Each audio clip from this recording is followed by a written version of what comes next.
Hey, and welcome back to the Ruby Tuesday. My name is Ruben, and this is my review for part 2 of Masters of the Universe Revelations. This is the Kevin Smith one that got hit with 1,000,000,000,000 dislikes because a lot of the fans didn't like the fact that Kevin Smith lied, or supposedly lied about some sort of video interview that he did ages ago, and then they don't like the fact that he's done this. I, for one, didn't mind the actual animation. Whatever he said, I put to the side and I think about the thousands of people that worked on this animation series and have a look at where they're taking the story. I do think, however, they should never have given us just the 5. They should have given us the 10 together. Because as a whole, it's a single arc story is little bite-sized pieces rather than what we used to get, which is 1 or 2 parts back in the day, and you have that story kind of completed very quickly. There was an overarching arc occasionally, and that would be done. And so here, it is a little different. But the art style is fantastic. It looks visually inviting to an adventure that you want to go on. People were upset that Adam was killed once at the beginning and then potentially a second time at the end of the 5th episode, part 1. And so I know a lot of people are hoping that you'll get to see He-Man in all his glory like we used to. You're going to have to wait until the end, until we get to the 10th episode, and even then it's half of that episode. I did feel a little let down because I wanted to see my characters like I used to see them in that team sooner, so I could get to see them kick ass and then take on the big bad. And that kind of does happen at the last. It's all building up to it. And when you do get that last episode, it is excellent.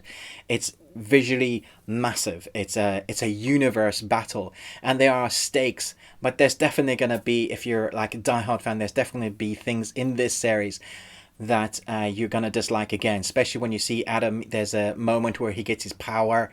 I'm not going to say how, but he's very different. It just reminds me of the Hulk, and you'll be like, well, why did they done that? It's an interesting way because there's things done in this series that I think as an adult you'll be like, I wonder what would happen, and they kind of answer those questions. Not that we needed them answer, but like, if that happened with that power, what would we see happen?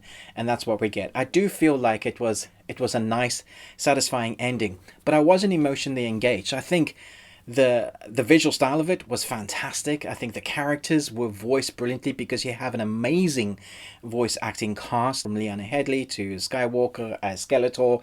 The voice cast that really do a great job here.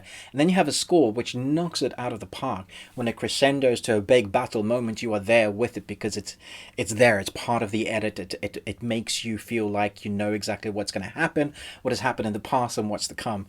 And that's what a good score does. It's kind of informing you, but not overshadowing what's going on screen.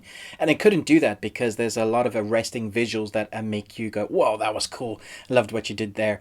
I also thought that we're going to go more adult. It's only a 12, and I was like, I wish, because they've taken, like, apparently it's a continuation of the storyline, and this was meant to be for the adults, maybe lean more into the adults rather than circumnavigating. Let's be He-Man for everyone, because we've just had another He-Man family orientated series. I was more emotionally engrossed with those characters, even though that was the family one, because I like what they did with that. They kind of did their own thing, and it stood for what it was, and they were like everybody's master of the universe.